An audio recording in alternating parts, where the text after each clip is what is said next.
നമ്മൾ ഇന്ന് നോക്കുന്നത് 2025 നടന്ന കെയർ ടേക്കർ എക്സാമിന്റെ ഇംഗ്ലീഷ് മലയാളം ക്വസ്റ്റ്യൻസ് ആണ്. Question paper code 115/2025. ആദ്യം നമുക്ക് ഇംഗ്ലീഷ് ക്വസ്റ്റ്യൻസ് നോക്കാം. 81ാമത്തെ question, neither of the two men dash very tall. Neither of the two men dash very tall.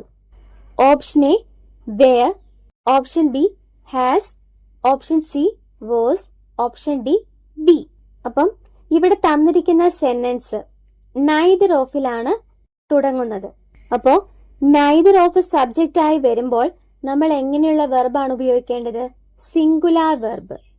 Neither of subject ആയി വരുമ്പോൾ സിംഗുലാർ വെർബ് വേണം ഉപയോഗിക്കാൻ. അപ്പം ഇവിടെ ആൻസർ വരുന്നത് ഓപ്ഷൻ സി വാസ് ആണ്. Neither of the two men was very tall. അപ്പൊ സ്വാഭാവികമായിട്ടും നമുക്കൊരു സംശയം കാണും, ഓപ്ഷൻ ബിയിലെ ഹാസും സിംഗുലർ അല്ലേ, അതെന്താണ് ഉപയോഗിക്കാത്തതെന്നല്ലേ? അപ്പം നമുക്കറിയാം ഹാസ്, ഹാവ്, ഹാഡ് ഇവയ്ക്ക് ശേഷം വേർബിന്റെ V3 ഫോം വരണം, അതായത് പാസ്റ്റ് പാർട്ടിസിപ്പിൾ ഫോം വരണം. ഇവിടെ ഡാഷിന് ശേഷം അങ്ങനെയുള്ള പാസ്റ്റ് പാർട്ടിസിപ്പിൾ ഫോം ഉള്ള വേർബുകളൊന്നും തന്നെ വന്നിട്ടില്ല. അതുകൊണ്ട് നമുക്കവിടെ ഹാസ് ഉപയോഗിക്കാൻ പറ്റില്ല. വേഴ്സ് ആണ് അവിടെ കറക്റ്റ് ആൻസർ വരുന്നത്. 82ാമത്തെ question, I have been living in this city dash 2015. I have been living in this city dash 2015. Option A till, option B since, option C by, option D for. ഇവിടെ correct answer വരുന്നത് option B since ആണ്. I have been living in this city since 2015. ഇനി നമ്മൾ since എപ്പോഴാണ് ഉപയോഗിക്കേണ്ടത്? ഒരു പ്രവൃത്തി എന്നു മുതലാണ് ആരംഭിച്ചത് എന്ന് കൃത്യമായി പറയുന്നതിന് മുൻപിലാണ് നമ്മൾ സിൻസ് ഉപയോഗിക്കുന്നത്. ഒരു പ്രവൃത്തി എന്നു മുതലാണ് ആരംഭിച്ചത് എന്ന് കൃത്യമായി പറയുന്നതിന് മുൻപിലാണ് നമ്മൾ സിൻസ് ഉപയോഗിക്കുന്നത്. ഇവിടെ 2015 എന്ന് കറക്റ്റ് ആയിട്ട് പറയുന്നുണ്ട്. അപ്പം അതിനു മുന്നേ നമ്മൾ സിൻസ് ആണ് ഉപയോഗിക്കേണ്ടത്. ഇനി ഫോർ എപ്പോഴാണ് ഉപയോഗിക്കുന്നത്? ഒരു പ്രവൃത്തി എത്ര സമയത്തേക്ക് നീണ്ടു നിന്നു എന്ന് കാണിക്കാനാണ് നമ്മൾ ഫോർ ഉപയോഗിക്കുന്നത്. അതായത് ഡ്യൂറേഷൻ ഓഫ് ടൈം. ഒരു പ്രവൃത്തി എത്ര സമയത്തേക്ക് നീണ്ടു നിന്നു എന്ന് കാണിക്കാനാണ് നമ്മൾ ഫോർ ഉപയോഗിക്കുന്നത്. For example, for 5 years, for 2 hours, et cetera. അപ്പോൾ ഒരു പോയിന്റ് ഓഫ് ടൈം കാണിക്കാൻ സിൻസ് ഉപയോഗിക്കുന്നു, ഡ്യൂറേഷൻ ഓഫ് ടൈം കാണിക്കാൻ ഫോർ ഉപയോഗിക്കുന്നു. ഇനി ടിൽ അല്ലെങ്കിൽ ബൈ ഉപയോഗിക്കുന്നത് ഒരു നിശ്ചിത സമയം വരെ അല്ലെങ്കിൽ ആ സമയത്തിനുള്ളിൽ എന്നർത്ഥം വരുന്ന സാഹചര്യത്തിലാണ് നമ്മൾ ടിൽ അല്ലെങ്കിൽ ബൈ ഉപയോഗിക്കുന്നത്. 83ാമത്തെ question, dash rose is the loveliest of all flowers. Dash rose is the loveliest of all flowers. Option A the, option B and, option C a, option D if. ഇവിടെ ചേരുന്ന article option A the ആണ്. The rose is the loveliest of all flowers. നമ്മളൊരു പ്രത്യേകം ഒരു ഫ്ലവറിനെ പറ്റിയാണ് പറയുന്നത് അല്ലേ? അപ്പൊ അങ്ങനെ ഒരു പ്രത്യേകം വസ്തുക്കളെ എടുത്തു പറയുമ്പോൾ നമ്മൾ ഉപയോഗിക്കുന്ന ആർട്ടിക്കിള് ദ ആണ്. അപ്പൊ ഇവിടുത്തെ correct answer option A the. 84ാമത്തെ question, pick out the correct spelling from the choices given below. തന്നിരിക്കുന്ന ഓപ്ഷൻസിൽ കറക്റ്റ് സ്പെല്ലിംഗ് വരുന്ന വേർഡ് ഏതാണെന്നാണ് ചോദിച്ചിരിക്കുന്നത്. ആൻസർ വരുന്നത് ഓപ്ഷൻ ബി ആണ്, ഓപ്പർച്യൂണിറ്റി. OPPORTUNITY, opportunity. ഇനി 85ാമത്തെ question, pick the correct question tag. Your brother plays well. Correct question tag എഴുതാനാണ് your brother plays well. തന്നിരിക്കുന്ന sentence simple പ്രസന്റിലുള്ളതാണ് അല്ലേ? Place എന്ന് വന്നിരിക്കുന്നതുകൊണ്ട് സിമ്പിൾ പ്രസന്റ് ആണ്. അതുപോലെ യുവർ ബ്രദർ ആണ് സബ്ജക്റ്റ്, അതൊരു സിംഗുലർ സബ്ജക്റ്റ് ആണ്. അപ്പം ഇവിടുത്തെ ടാഗ് എങ്ങനെ വരും? Doesn't he. കറക്റ്റ് ഓപ്ഷൻ വരുന്നത് ഓപ്ഷൻ ഡി ആണ്, doesn't he. Your brother plays well, അതിന്റെ ടാഗ് ആണ് ഡസിന്റ് ഹി. 86ാമത്തെ question, what do you mean by the idiom a piece of cake. A piece of cake എന്ന ഇഡിയത്തിന്റെ meaning എന്താണ്? Option A tasty snack. Option B something that is very easy. Option C which is soft. Option D A small piece of cake. A piece of cake എന്ന ഇഡിയത്തിന്റെ meaning വരുന്നത് option B ആണ്. Something that is very easy. വളരെ നിസ്സാരമായിട്ട് ചെയ്യാൻ പറ്റുന്ന കാര്യങ്ങൾക്കാണ് നമ്മൾ എ പീസ് ഓഫ് കേക്ക് എന്ന ഇഡിയം ഉപയോഗിക്കുന്നത്. For example, the exam was a piece of cake. Exam വളരെ ഈസി ആയിരുന്നു. അങ്ങനെയൊക്കെ പറയാനാണ് നമ്മൾ എ പീസ് ഓഫ് കേക്ക് ഉപയോഗിക്കുന്നത്. 87ാമത്തെ question, pick the word that is opposite in meaning to the word profound. Profound എന്ന വേർഡിന്റെ ഓപ്പോസിറ്റ് എഴുതാനാണ് question. Option A intense. Option B superficial. Option C deep. Option D complete. Profound എന്ന് പറഞ്ഞാൽ വളരെ ആഴത്തിലുള്ള അല്ലെങ്കിൽ ഗൗരവമേറിയ എന്നൊക്കെയാണ് അർത്ഥം. പ്രൊഫൗണ്ട് എന്ന് പറഞ്ഞാൽ വളരെ ആഴത്തിലുള്ള അല്ലെങ്കിൽ ഗൗരവമേറിയ. അപ്പം അതിന്റെ ഓപ്പോസിറ്റ് ആയിട്ട് വരുന്നത് ഓപ്ഷൻ ബി ആണ്, സൂപ്പർഫിഷ്യൽ. സൂപ്പർഫിഷ്യൽ എന്നാൽ ആഴമില്ലാത്ത എന്നൊക്കെയാണ് അർത്ഥം. അപ്പം പ്രൊഫൗണ്ടിന്റെ ഓപ്പോസിറ്റ് ആണ് സൂപ്പർഫിഷ്യൽ. ഇന്റൻസ് എന്ന് പറഞ്ഞാൽ തീവ്രമായ, ആഴത്തിലുള്ള അല്ലെങ്കിൽ ഗൗരവമായ എന്നൊക്കെ തന്നെയാണ് അർത്ഥം. ഡീപ്പ് എന്ന് പറഞ്ഞാലും ആഴമുള്ള. കംപ്ലീറ്റ് എന്ന് പറഞ്ഞാൽ പൂർണ്ണമായ. 88ാമത്തെ question, find the correct tense form. By the end of this week I dash here for 10 years. By the end of this week I dash here for 10 years. ഇതിന്റെ ആൻസർ വരുന്നത് option A ആണ്, will have worked. By the end of this week I will have worked here for 10 years.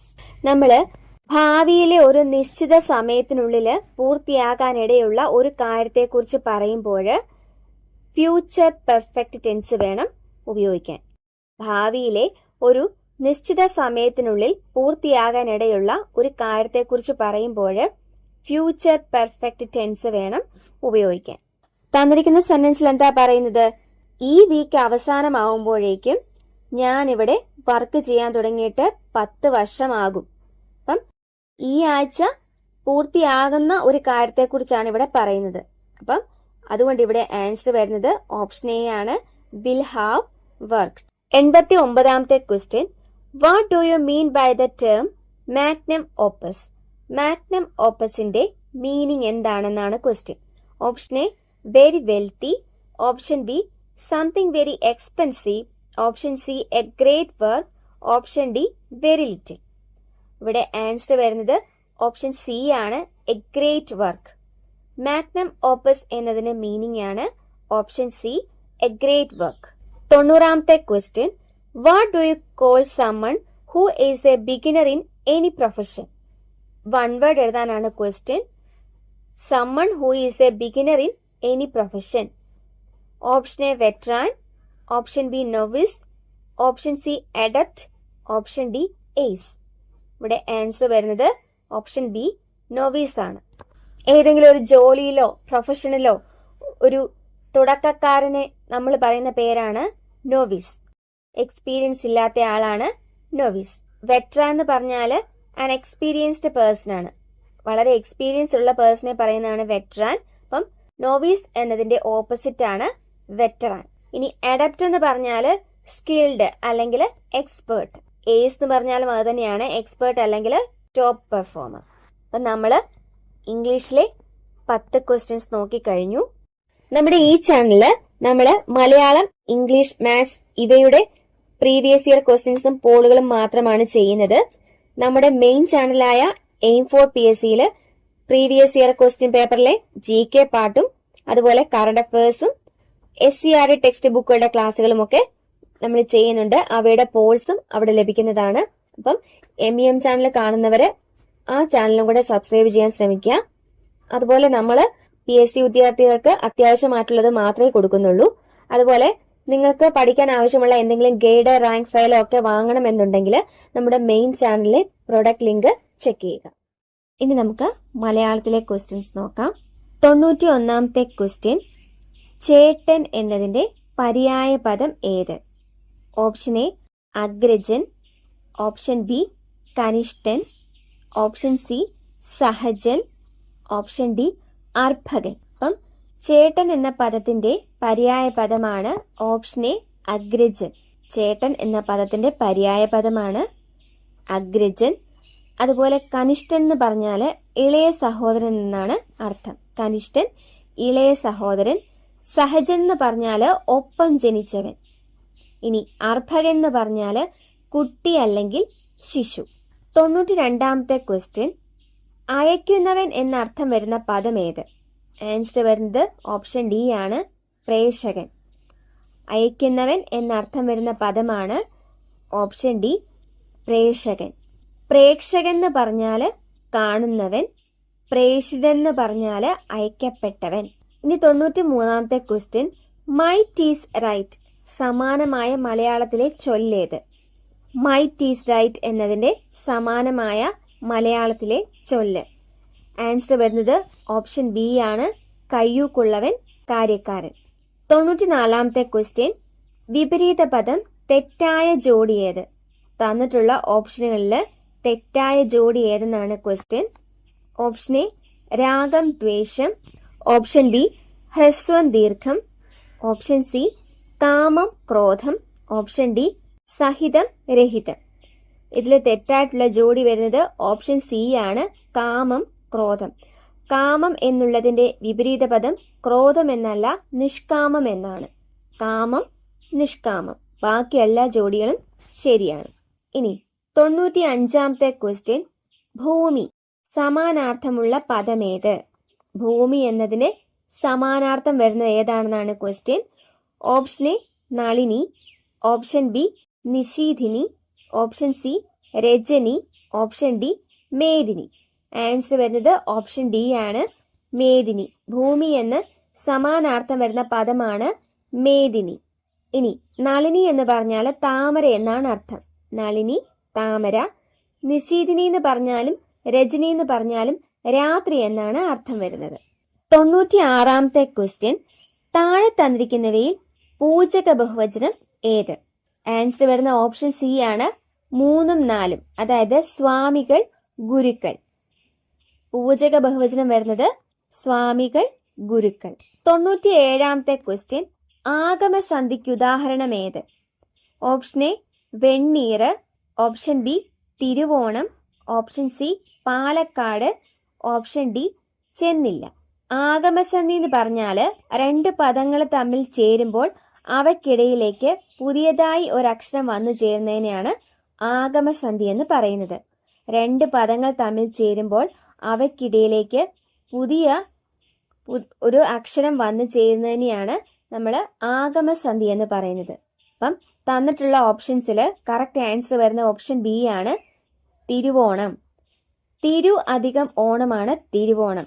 അപ്പം അവിടെ വ എന്ന അക്ഷരം ആഗമിച്ചു. അതുകൊണ്ട് തിരുവോണം ആണ് ആഗമസന്ധിക്ക് ഉദാഹരണം. ഇനി ഓപ്ഷനെ നോക്കിയാൽ വെണ്ണീർ, അത് പിരിച്ചെഴുതുമ്പോൾ വെൺ പ്ലസ് നീർ എന്നാണ് വരുന്നത്. അവിടെ നാ പോയി നാ വന്നതുകൊണ്ട് ആദേശസന്ധിയാണ്. വെൺ പ്ലസ് നീര്, വെണ്ണീര്. അവിടെ നാ പോയി നാ വന്നതുകൊണ്ട് ആദേശസന്ധി. ഇനി ഓപ്ഷൻ സി പാലക്കാട്. പാല അധികം കാട്. പാലക്കാട് എന്ന് പറയുമ്പം കാ ഇരട്ടിച്ചു, അതുകൊണ്ട് ദ്വിത്വസന്ധി. Option D ചെന്നില്ല. ചെന്ന് അധികം ഇല്ല. ഇവിടെ സമൃദ്ധോകാരം ലോപിച്ചതുകൊണ്ട് ലോപസന്ധി. 98ാമത്തെ ക്വസ്റ്റ്യൻ, ശരിയായ പദമേത്? ആൻസർ വരുന്ന ഓപ്ഷൻ എ ആണ്, മടയൻ.